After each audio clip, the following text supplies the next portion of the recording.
You Booked It, episode 28.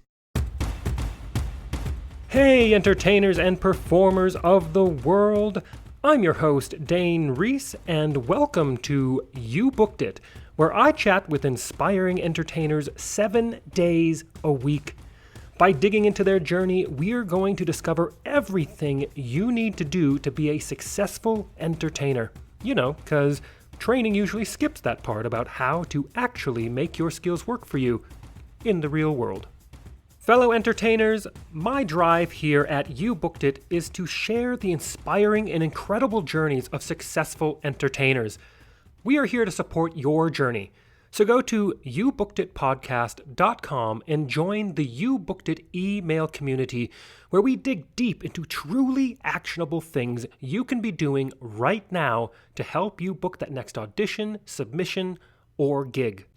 If you enjoy this free podcast, please show your support and search for You Booked It on Apple Podcast or your favorite podcast app where you can subscribe so you don't miss an episode, leave a rating and review. And to show our appreciation for your, fingers crossed, 5-star rating and review, I will give you a shout out on an upcoming episode. And now, let's do this. Okay, let's get started. I am excited to introduce my guest today, Lauren Newman. Are you ready for this, Lauren? I'm ready. Let's do this. All right. Lauren grew up in Southern California, where she trained at the Inland Dance Academy and later at the School of International Ballet. She attended several summer intensives, including the Boston Ballet and ABT's California location. She also participated in several Grand Prix competitions and was a finalist in New York 2010. She continued her studies at the University of California, Irvine, where she received her degree in dance.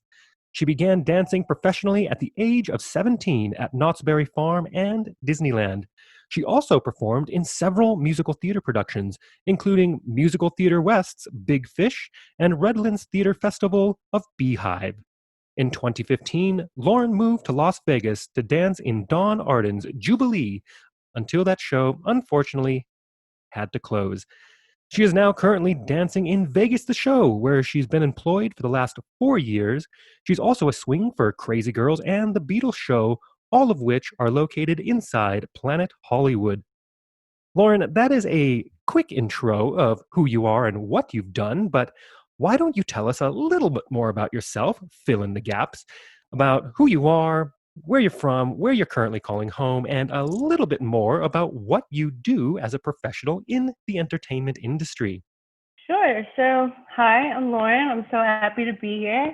And I grew up in Redlands, California, which is about an hour east from LA. And I lived there for most of my life. And then I moved to Irvine, where I was there for about 4 or 5 years, and then I moved to Las Vegas, where I've currently lived for the past 5 years. And yeah, I'm a professional dancer. I have been in Vegas the Show for 4 years, which is at Planet Hollywood, as you mentioned. And I also dance in Beatles Show, which is a Beatles tribute band that is before Vegas the Show in the same theater. And I also am a swing for Crazy Girls, and that is one of America's longest running burlesque show. I think it's been around for about 32 years. So, Wow. yeah, a while. And then on top of that, I GoGo for Tao Group, and they have day clubs and night clubs, if you're familiar with Marquis, Tao, and Lavo Brunch. Perfect. Well, let's move on to the next section here. And Lauren, look, I'm a sucker for a good quote. What is your favorite quote you'd like to share with our listeners? I have to say my favorite quote is, "Luck is when preparation meets opportunity." I love that quote. And can you talk about how you've applied that to your daily life and your career? Yeah, so I feel like everything truly great that's happened in my life, I've made happen by putting in the hard work.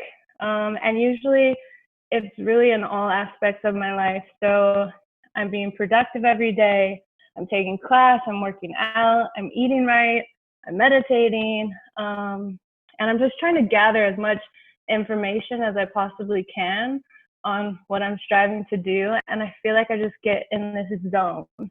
And for me to like stay in that zone, it helps if I'm doing like my daily routines. I have to be doing it every day. And that's when I feel like the universe is working with me and doors start to open. I love that. And I love that you've taken such a holistic approach to it. It's not just I go to dance class and I train my craft, but you're taking it from your mindset, your mental health to your Mhm. physical health, everything. And I think that's really a really important part for people to take note of because Right.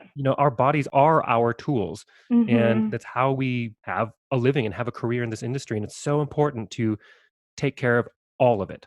Right. I agree, and I think it's just when all of that is working together, it's so important. I really do. For sure. Well, let's move to this section now. And Lauren, of course, you are an entertainer. I am an entertainer. And I think you'd agree that the entertainment industry is one of the most subjective, brutally honest, personally emotional industries either of us know about. And Mhm. of course, you know as well as I that in order to create and to have a successful career in this industry like you're having now, it takes a lot of dedication and hard work. And while Mhm. there is that outrageous amount of fun and excitement being on stage, there are also our fair share of obstacles and challenges and failures that we are going to have to experience and we're going to have to move forward through if we want to continue being professionals in this industry. So tell us, what is one key challenge, obstacle, or failure you've experienced in your career, and how did you come out the other side better because of it? Self-confidence is my biggest obstacle, I feel like, with dancing and performing in particular. I I've learned to just trust that my training is there and my technique is there and to kind of let that go a little bit so I can let myself shine through and really be confident in my own skin. Absolutely. I think there's a lot to be said about trusting all that training, all the time we've put in to our craft and just letting it do its Mhm. work. Because I'm sure you could relate to being in the audition room and Right. your best auditions, I can imagine, are the ones where you were calm, you weren't Mhm. stressing out, you just said, "You know what? I'm gonna do this, and I don't care what happens." And those are the best ones, the ones where you've put all of your trust into everything that you've worked on throughout your entire Yeah. life. That's so true. And, auditioning is like a whole nother league. So it's being able to face rejection a lot. And you just have to know to keep going and believe in yourself. I think our industry is so hard and that you don't only have to be talented, but casting directors have specific looks that they want. And I've seen a lot of the best dancers at an audition not get kept, and you don't know why. It could come down to just a certain look, but you just have to keep telling yourself that you are good enough and that something perfect for you is going to come, and you just got to keep believing. Totally, I 100% agree with you. Well, let's move to this next section now to a time that I like to call your spotlight moment. That Nice. one moment in time that you realized, yes, I am going to be an entertainer for a living. Or maybe it was, yes, this is what I need to be doing Mhm. as an entertainer. Tell us about that. So I think when I was probably 19, I was still in junior college, and my brother is actually a ragtime piano player, and he had just gotten a job at Knott's Berry Farm in their saloon playing ragtime piano. And one day he came to me and said that they were auditioning for dancers for their summer show. So I went to the audition, I got the job, and this was my first professional dance job, really. And it was just such a blast. We were both living at home at the time, so we would drive from Redlands to Knott's Berry Farm, which was about an hour drive, like 5 to 6 days a week. Right. Yeah, but it was so much fun because the cast was amazing, and the saloon is actually a real saloon that they brought from Calico Ghost Town, which I don't know if you've been there, but it's kind of on the way to California from Vegas. but it's this old mining town that's been around since the 1800s. So it's this real saloon that they have at Knott's Berry Farm. And so when we were doing that show, it just felt so authentic. And to be honest with you, it was a little risque for a family friendly park, but we just had a blast. There were two singers, two dancers, and I felt at that time, I'm doing what I love, I'm getting paid for it, and this is what I'm gonna do. And I've had a professional dance job ever since. I love that. Well, let's piggyback on that question and talk Hmm. about your number one booked it moment. Walk us through that day, the auditions and callbacks, if those happen to be a part of it. What was going on in your life, and what about that moment makes it your favorite booked it moment?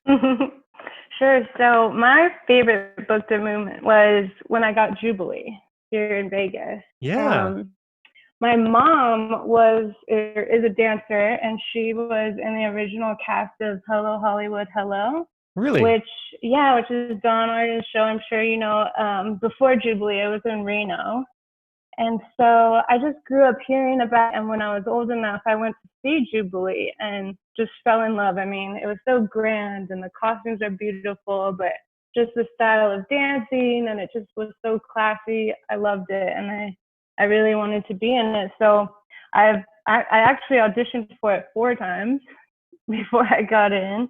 Once in LA and 3 in Vegas. And I remember I'm kind of on the cusp of their height line. I think the cutoff was 5'8", and I'm about 5'7 3/4". And I remember going in to my first audition, and I wore this really high bun, so I would look taller. And the first thing they do is measure you with a stick, and I remember them just flattening out my bun, and I was so kind of humiliated. But it didn't stop me. I kept going, and the second 2 times is when I made it to the callback, and that's they have you come back in the day and line up with the cast and everything. But it was the fourth time that I felt like super. I nailed the audition. I felt good. I felt strong. But I go back to California, and I'm waiting, waiting, waiting. Didn't hear anything. And at this time, I had been dancing at Disneyland for 3 years and teaching and going to every audition possible. And some of those auditions in LA were pretty brutal. Those cattle calls, there'd be like lines wrapped around the building, and waiting in the morning with your full face of makeup. Yep. But yeah, we've all been there. But yeah, I was making cuts and then getting cut at the end, and so I was just kind of at that my wit's end, really just doing something for my next chapter. And to kind of come full circle, I was at this callback for 3D Theatricals, which is a professional musical theater company in Orange County, and we had to learn these 4 songs in 4-part harmony, which we had to do. And the show was sideshow, so it kind of takes place in this carnival environment. And the dance callback was at the end, so we had to be these 3 gypsies. And he wanted one gypsy to be sassy and one to be super shy, and the other one he wanted to be as if you were a man pretending to be a gypsy. So lo and behold, it's my turn. I had the sass down, I had the shy one down, but I did not have this man gypsy down. Fair So enough. we get to my turn. He asked me to be the man gypsy, and I just totally botched it. I don't even know what I did, and I got cut. And I just felt at the time like so frustrated. It was 10 p.m. I had been there like all night, and I get to my bag, and I had a missed call from a 702 number, and it was Diane Palm offering me a contract for Jubilee. Oh, I love that. Yes. What a great way to end that day. Mhm. I It was love just it. the best feeling, and yeah, I packed up my bags and was in Vegas in a week. Beautiful. It's so Yeah. good. Well, let's take a moment to talk about the present. What Sure. projects are you working on now? What are you looking forward to? And of course, we are amidst this global pandemic. How do Right. you see the entertainment industry moving forward in the next couple of years? Yeah, right now is just such a weird time. It's kind of allowed me to recharge.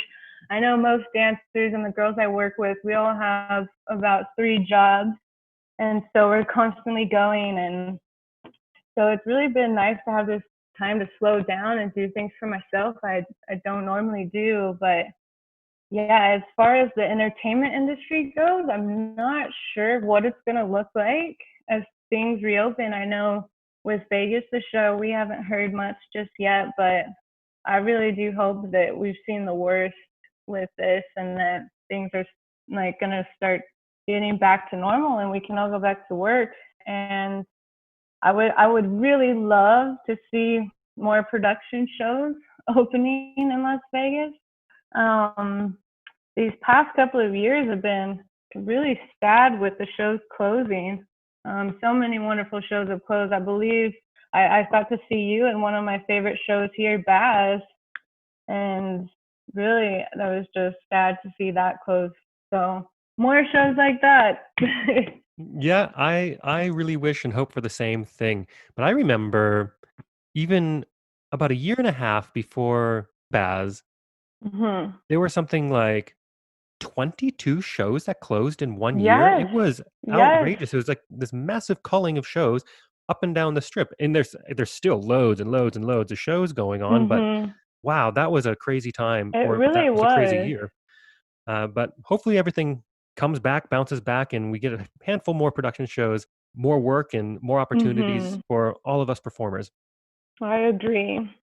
Great. Well, let's move into one of my favorite sections of the interview, and I call it the Grease Lightning round. I'm going to ask you a handful of questions, and I want you to answer them as quickly and concisely as possible, one after another. Are you ready? I'm ready. Great. First question. What was the one thing holding you back from committing to a career as an entertainer? I feel like I've been pretty committed to my life entertaining, but I have always wanted to try New York, and the thought of starting over at this point in my life scares me, but that is the one thing I haven't committed to. For sure. Second question. What is the best piece of advice you have ever received? Never give up.